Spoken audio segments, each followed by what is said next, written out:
안녕하세요. 남아시아 초원을 섬기고 있는 김명석 초원지기입니다. 오늘 새벽 하나님께서 우리에게 주신 말씀은 느헤미야 6장입니다. 저는 오늘 말씀의 제목을 음모나 고난을 빠져나가는 지혜로 정하고 말씀을 준비했습니다. 잠깐 느헤미야의 역사적인 배경을 먼저 살펴보고 말씀을 전하도록 하겠습니다. 느헤미야는 유대인으로서는 아주 크게 성공한 사람이었습니다. 대제국 페르시아에서 왕의 술을 관리하고 담당하는 술 맡은 관원장이라는 직분을 감당하고 있었습니다. 하지만 동생 하나니로부터 예루살렘이 무너지고 이스라엘 민족의 비참한 생활을 듣고 하나님께 금식하며 기도하여 예루살렘 성전 재건을 위해 유다로 떠나게 됩니다. 느헤미야 6장에서는 느헤미야의 성전 재건축을 막기 위한 산발랏과 도비아의 음모가 있었음을 보여주며 그럼에도 불구하고 결국 52일 만에 예루살렘 성전을 재건하는 느헤미야의 모습을 조명하고 있습니다. 여러분, 세상적으로 보면 아주 안정된 직업을 통해 많은 권세를 누리며 근심 없이 평화로운 삶을 살고 있는 느헤미야는 왜 본인이 누리고 있던 모든 것을 뒤로한 채 아주 위험한 여정을 선택했을까요? 느헤미야가 오직 세상 것에 가치를 두고 본인이 아니만을 생각하는 사람이었다면 결코 그런 결정을 택하지 않았을 것입니다. 우리들이 살고 있는 이 세상, 즉 현생은 마음껏 누리고 즐기다가 끝이 나는 것이 아니라 하나님 나라에 들어가기 전 단계로 부단한 연습, 연단과 그런 과정을 통해 하나님의 영광을 드러내는 삶을 살아야 한다는 것을 알고 있었던 아주 지혜로운 자였던 것입니다. 느헤미야가 얼마나 지혜롭고 준비성이 많은 사람인지 느헤미야 2장 12절에도 아주 잘 나와 있습니다. 한번 함께 찾아보도록 하겠습니다. 내 하나님께서 예루살렘을 위해 무엇을 할 것인지 내 마음에 주신 것을 내가 아무에게도 말하지 아니하고 밤에 일어나 몇몇 사람과 함께 나갈새 내가 탄 짐승 외에는 다른 짐승이 없더라. 하나님께서 주신 마음은 함부로 아무에게도 말하지 않으며 왜 그럴까요? 여기서 우리는 하나님의 지혜를 배우게 됩니다. 하나님께 받은 마음은 소중히 여기며 함부로 세상 사람들에게 말의 그 질투와 질타를 받지 말라고 말하고 있는 것이죠. 대신 그 말씀을 소중히 가슴에 품고 기도하고 앞으로 해야 할 일들을 지혜롭게 차근차근 계획하고 준비하라는 의미로 볼 수 있습니다. 이제 6장 말씀을 함께 살펴보겠습니다.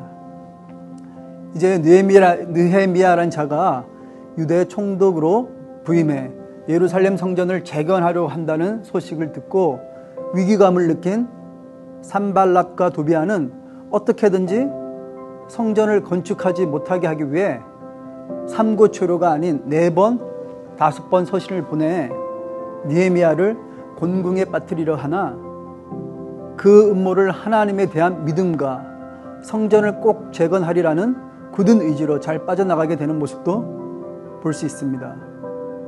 여러분, 어떤 음모나 곤경에 처하신 경우들이 다들 한 번씩은 있지 않으신가요? 저 또한 이런 경우를 수도 없이 겪어왔음을 오늘 고백하게 됩니다. 사단이 이렇게 우리를 공격하게 되면은 먼저 우리가 두려운 마음을 가지게 되고 그러면 몸과 마음이 이런 생각에 빠져 처음 세웠던 계획들을 잊어버리고 우리가 하려고 하던 일을 멈추고 포기하게 되죠. 느헤미야도 같은 상황을 만나게 되는 모습을 찾아볼 수 있습니다. 느헤미야 6장 9절 말씀을 보겠습니다.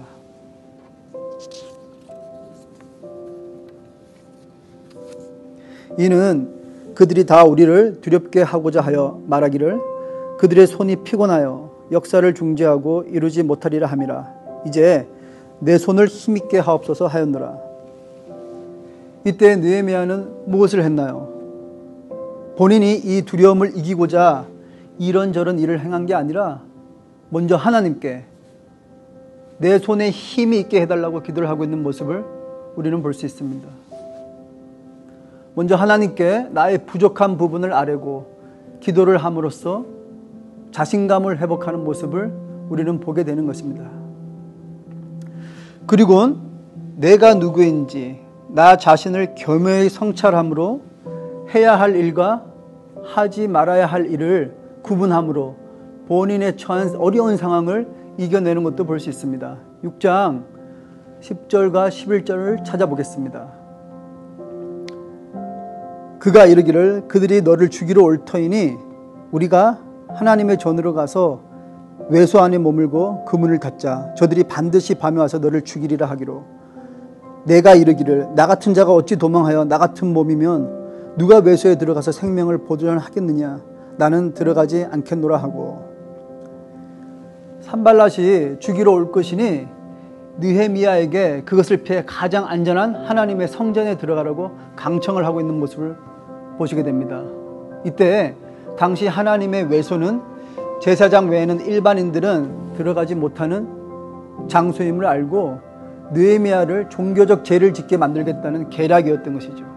하지만 느헤미야는 본인의 위치를 잘 파악함으로 성소에 들어가지 않아 그 위기를 피하게 됩니다. 어려운 고난과 핍박이 올 때 느헤미야는 하나님의 방식으로 시험과 고난을 풀었던 것입니다. 그 결과를 느헤미야 6장 16절 말씀을 통해 알아보겠습니다. 우리의 모든 대적과 주위에 있는 이방 족속들이 이를 듣고 다 두려워하여 크게 낙담하였으니 그들이 우리 하나님께서 이 역사를 이루신 것을 알미니라. 나를 해하려고 시험에 들게 한 자들이 우리가 하나님의 길을 따르는 사람임을 또 하나님의 자녀임을 알게 되는 순간 본문 말씀처럼 우리를 시험에 빠뜨리지 못할 것을 알고 크게 낙담하고 더 나아가서는 우리를 두려워하게 된다는 것이죠. 세상에 있는 시험은 우리에게 속한 것이 아니라 하나님에게 속한 것임을 우리는 알고 먼저 하나님과의 관계 회복을 통해 하나님께서 허락하신 권세를 누리는 자녀가 되어야 하는 것입니다. 이제 간단히 제 간증을 하고 오늘 말씀을 마치도록 하겠습니다. 가장 처음 코비드로 인해 유튜브 영상으로 집에서 예배를 드릴 때가 기억나시는지요? 벌써 한 2년 전이 되었네요. 맞죠? 교회에서나 집에서 드리는 예배는 똑같다는 마음으로 아주 깨끗한 옷을 입고 미리 30분 전부터 준비하고 기도하며 경건한 마음으로 예배를 드린 것이 기억이 나는데, 그러다가 한 2, 3주가 지나니 잠옷 차림으로 또 양말도 신지 않고 아주 편안한 자세로 예배를 드리는 것에 어느덧 익숙해지고, 또 점점 시간이 지날수록 예배 시간도 잘 못 지키고 정 바쁜 일이 생기면 나중에 녹화된 것을 보면 되지 않겠나 하는 이런 안일한 마음에 빠지다 보니까 제 신앙이 걷잡을 수 없이 나락의 길로 빠지는 것을 저는 겪게 되었습니다. 은혜와 감사는 점점 없어지고 수많은 이유와 핑계가 자리 잡게 되니까 제 마음이 강팍하게 되고, 그것으로 인해 주위에 있는 가장 가까운 가족들이 저 때문에 힘들어하는 경험을 한 적이 있습니다. 그리고 나서 저는 저의 안일함을 주님께 회개하고 마스크를 끼면서 카톡으로 예배당 자리를 먼저 잡기 위해 일찍 자리를 예약하며 다시금 하나님과 나와의 관계를 붙잡아 가던 은혜의 회복을 기억하고 있습니다. 사랑하는 일성 여러분, 오늘 어떤 시험과 고난을 지나고 계시는지, 이 모든 시험과 고난의 원인은 결국 하나님과 나와의 관계에 있다는 것을 아는 지혜를 가지시길 바랍니다. 하나님과 나의 관계를 바로 세우고 그 관계를 지속적으로 확인하고 회복시키심으로 오늘 겪는 고난을 내일의 승리로 이끄시는 여러분들이 되시길 하나님 이름으로 기도합니다. 기도하겠습니다. 주님 참으로 감사합니다. 주님께서 느헤미야 6장을 통해 오늘 우리들에게 깨우쳐 주신 지혜를 저의 가슴에 새기기를 원합니다. 우리가 현 시대를 살면서 시험과 고난을 겪고 있는데 2000년 전에 느헤미야를 통해 역사하신 하나님의 권능을 믿습니다. 우리들의 삶을 주관하여 주시옵고 또 하나님과의 관계 회복을 통해 하나님의 권세를 내리는 우리들이 되게 하여 주시옵소서. 감사드리며 이 모든 말씀 주 예수 이름으로 기도드립니다. 아멘.